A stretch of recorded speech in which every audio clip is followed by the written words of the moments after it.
요한복음 20장 19절에서 23절 말씀을 봉독해 드리겠습니다.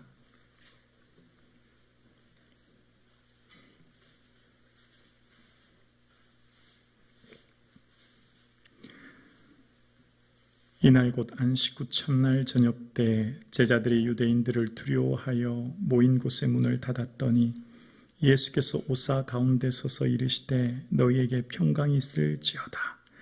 이 말씀을 하시고 손과 옆구리를 보이시니 제자들이 주를 보고 기뻐하더라. 예수께서 또 이르시되 너희에게 평강이 있을지어다. 아버지께서 나를 보내신 것 같이 나도 너희를 보내노라. 이 말씀을 하시고 그들을 향하여 숨을 내쉬며 이르시되 성령을 받으라. 함께요. 너희가 누구의 죄든지 사하면 사여질 것이요 누구의 죄든지 그대로 두면 그대로 있으리라 하시니라. 아멘. 예수님의 십자가의 죽음으로 제자들은 모든 희망이 사라졌습니다. 인생의 모든 것을 예수님께 걸고 배와 그물을 버려둔 채 오직 예수님에게 모든 걸 투자했던 제자들, 모든 걸 드렸던 제자들은 이제 그 희망이 산산이 부서졌습니다. 아니요, 오히려 목숨의 위협을 당하는 상황이 처해지게 된 것입니다. 예수님을 죽였던 대제사장들과 로마 군인들이 소위 예수님을 따르던 잔당을 체포하기 위해 수색 작업이 대대적으로 벌어졌고 이제 그들이 예수님의 제자인 것이 발각되는 것은 시간 문제였습니다. 그들의 삶은 현재 큰 두려움 속에 처해져 있습니다. 미래에 대한 모든 희망이 사라졌고 현재에 대한 두려움이 그들을 덮치고 있는 그 순간입니다. 오늘 오후 찬양 예배를 드리시는 사랑하는 성도님, 오늘 이 예배 드리시는 사랑하는 성도님들의 삶에 현재의 삶이 어떠하든지 내 미래가 어떻게 보여지든지 내 보이는 현실과 내가 보는 미래를 나의 관점과 눈으로 본 것이 아니라 말씀을 의지하여 바라볼 수 있기를 주의 이름으로 축원합니다. 그들에게 예수님께서는 두 가지를 주시기 위해 오셨습니다. 위로와 사명입니다. 너희에게 평강이 있을지어다.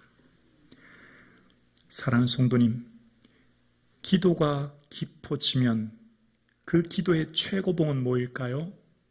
평강입니다. 기도의 깊이가 더해지면 더해질수록 그 끝은 평강입니다. 그러니까 기도를 통해 깨닫는 것 한 가지가 있습니다. 아, 하나님의 나라는 평강의 나라이구나. 하나님의 나라는 우리의 모든 삶과 생각과 마음을 다스려 주시는 평강의 나라인 것을 기도를 통해 깨닫습니다. 오늘 예배 드리시는 사랑하는 성도님, 이 세상에 수많은 복이 필요합니다. 건강의 복도, 물질의 복도, 만남의 복도, 우리에게 필요한 많은 복들이 있습니다. 그러나 여러분의 심령 속에 주님의 주시는 평강의 은혜가 충만하기를 주의 이름으로 축원합니다. 여호와는 내게 복을 주시고 너를 지키시기를 원하며 여호와는 그 얼굴을 내게로 비추사 은혜 베푸시기 원하며 여호와는 그 얼굴을 내게로 향하여 드사 평강 주시기를 원하노라. 하나님이 세우신 대제사장 아론을 통해 이스라엘에게 축복하라고 하신 축복은 물질도 건강도 다른 어떠한 것도 아니었습니다. 하나님이 이스라엘 백성에게 주시는 최고의 복은 은혜와 평강인 줄로 믿습니다. 그래서 사도 바울은 그의 서신의 서두에 항상 편지하기를 주 예수 그리스도의 은혜와 하나님의 사랑이 모든 자에게 있을지어다 편지하고 있는 것을 보게 되어집니다. 사랑하는 성도님, 인생을 사는 것이 얼마나 어려운지 몰라요. 우리의 삶이 얼마나 힘들고 어려운 삶을 살아가는지 몰라요.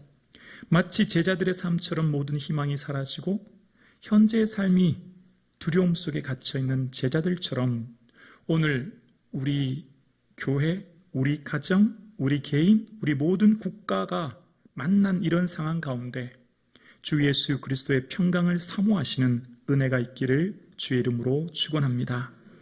주님께서 주시는 이 평강이 성도님들의 마음과 생각을 지켜주셔서 평안한 밤 되실 수 있기를 주의 이름으로 축원합니다.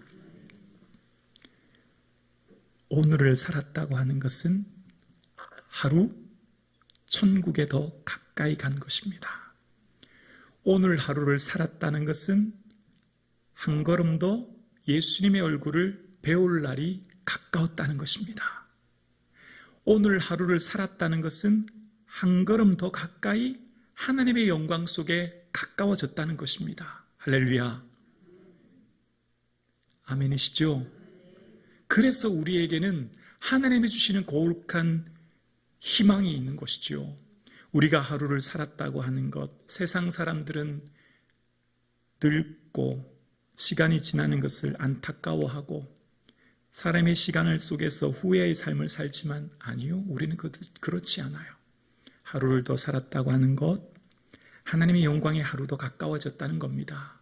하나님이 주실 그 찬란한 영광 속에 우리는 곧 얼굴과 얼굴을 대면하여 보고 하나님을, 예수 그리스도를 껴안고 부둥켜 안고 주의 주실 은혜가 곧 우리에게 올 줄로 믿습니다. 그 은혜를 사모하는 저와 여러분 되실 수 있기를 주의 이름으로 축원합니다. 아멘이시죠? 정말 이 믿음 꼭 가질 수 있기를 주의 이름으로 간절히 축원합니다. 예수님께서는 직접 손과 발을 보여주시면서 핏자국, 멍자국, 고통받으신 것을 보여주실 때 제자들이 기뻐했습니다. 그리고 예수님께서는 첫 번째 부활하신 주님은 위로의 말씀을 하셨고 두 번째는 사명을 선포하십니다. 얘들아, 아버지께서 나를 보내신 것처럼 나도 이제 너희를 보낼 거야. 너희들도 이제 세상을 향해 가야 해. 그 걸어가는 길이 힘들고 어려울 수 있지만 걱정하지 마라. 내가 너희를 붙든다 말씀하시는 거예요.